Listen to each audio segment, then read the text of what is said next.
Hello बच्चों, तो चलिए इस प्रश्न को पढ़ते हैं। यदि एक्स स्क्वायर प्लस ए बटा एक्स की घात 3 की घात 10 के प्रसार में एक्स की घात 5 और एक्स की घात 15 के गुणांक समान हैं, तो ए का धनात्मक मान है। विकल्प ए 2 वर्गमूल 3, विकल्प बी 1, विकल्प सी 1 बट्टा वर्गमूल 3 और विकल्प डी 1 बट्टा 2 वर्गमूल 3। तो यहाँ पर देखो, हमें इसके प्रसार में एक्स की घात 5 और एक्स की घात 15 के जो गुणांक है वो समान बताए हुए हैं, तो हमें ए का धनात्मक मान बताना है। क्या होगा? तो प्रश्न में आगे बढ़ने से पहले इस प्रश्न से संबंधित जो मुख्य अवधारणा है उसकी हम चर्चा कर लेते हैं। तो देखो, मुख्य अवधारणा देखो क्या हो जाएगी। x प्लस वाई की घात n में अगर हम टी आर प्लस एक यानी r प्लस एक पद लिख रहे हैं तो क्या होता है, एन सी आर एक्स की घात n माइनस आर और y की घात r, ये होता है सूत्र। तो अब देखो हमारे पास में प्रसार क्या है, एक्स स्क्वायर प्लस में ए बट्टा एक्स की घात 3, ठीक है, इसकी घात है 10।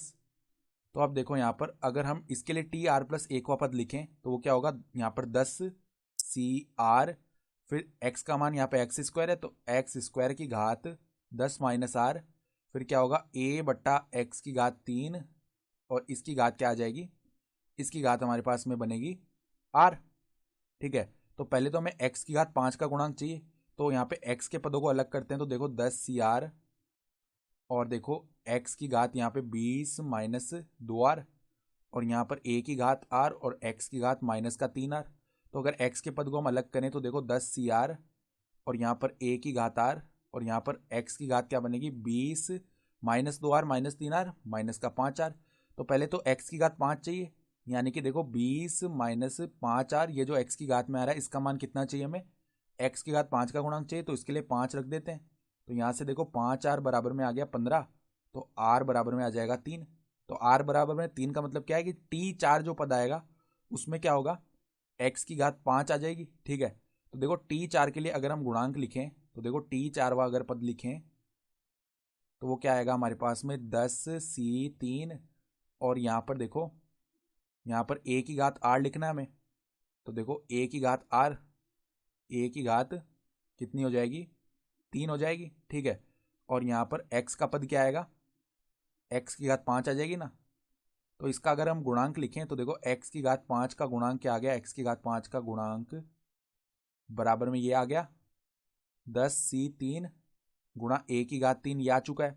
अब इसी प्रकार देखो यहाँ पर 20 माइनस 5 आर जो आया था एक्स की घात में, उसको अगर हम किसके बराबर, 15 के बराबर रखें तो यहाँ पर एक्स की घात 15 का गुणांक निकालेंगे ना, तो 5 आर बराबर में कितना आ गया, 5 आ गया, तो आर बराबर में आ जाएगा 1। तो आर बराबर 1 का मतलब क्या है कि जो टी 2 पद है यानी कि टी 2 हम लिखेंगे तो वो क्या बनेगा, देखो अब अगर टी 2 लिख रहे हैं तो यहाँ पे आर बराबर 1 रखना पड़ेगा, तो 10 सी 1,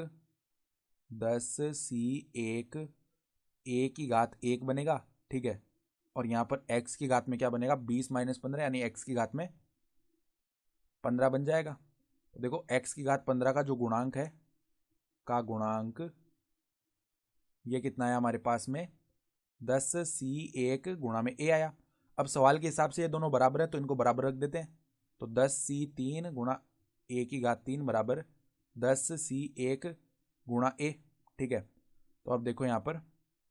इसको लिख लेते हैं फैक्टोरियल 10 बट्टा में फैक्टोरियल 7 गुणा में फैक्टोरियल 3, यहाँ पर ए स्क्वायर बच जाएगा, एक ए से ए के विभाजित हो गया, तो फैक्टोरियल 10 बट्टा में फैक्टोरियल 9, यहाँ पर फैक्टोरियल 1 आएगा तो फैक्टोरियल 10 से फैक्टोरियल 10 विभाजित हो गया, ठीक है। तो अब देखो यहाँ पे ए स्क्वायर का मान किसके बराबर आएगा, ए स्क्वायर बराबर में हम क्या लिख सकते हैं, यहाँ पर देखो फैक्टोरियल 7 गुणा फैक्टोरियल 3 का मान 6 आ गया, तो फैक्टोरियल 7 गुणा में फैक्टोरियल 3 का मान 6 हो गया बट्टा में यहाँ पर देखो फैक्टोरियल 9 को हम किस प्रकार लिख सकते हैं, 9 गुणा 8 गुणा में फैक्टोरियल 7, तो फैक्टोरियल 7 से फैक्टोरियल 7 विभाजित हो गया, यानी कि ए स्क्वायर का मान क्या बनेगा, देखो 3 से विभाजन करें तो 9 3 बार और 6 2 बार हो जाएगा, ठीक है। तो 2 बट्टा में 3 गुणा 8 ये बना, तो 2 जो है वो विभाजित कर देगा 8 को 4 बार, तो ये क्या बन गया, ए स्क्वायर बराबर में 1 बट्टा में 12, ये बन गया। तो यहाँ से अगर ए का मान निकालें तो वो क्या आएगा, प्लस माइनस 1 बट्टा में वर्गमूल 12 ये आएगा। तो हमें तो ए का धनात्मक मान बताना है, तो ए का धनात्मक मान, ए का धनात्मक मान मान देखो यहाँ पर क्या बन जाएगा, ए का धनात्मक मान लिखना है तो देखो वर्गमूल 12 को हम क्या लिख सकते हैं, देखो इसको प्लस माइनस 1 बट्टा 12 को हम 4 × 3 लिखकर 4 को बाहर निकालेंगे वर्गमूल के, तो 2 वर्गमूल 3 आ जाएगा। अब ए का जो धनात्मक मान है वो 1/2 वर्गमूल 3 आ चुका है। ठीक है, तो यहाँ से अगर हम विकल्प देखें तो जो विकल्प डी है ना वो हमारा सही विकल्प हो गया। ठीक है, तो आशा करता हूँ कि आपको ये प्रश्न समझ में आया होगा। धन्यवाद।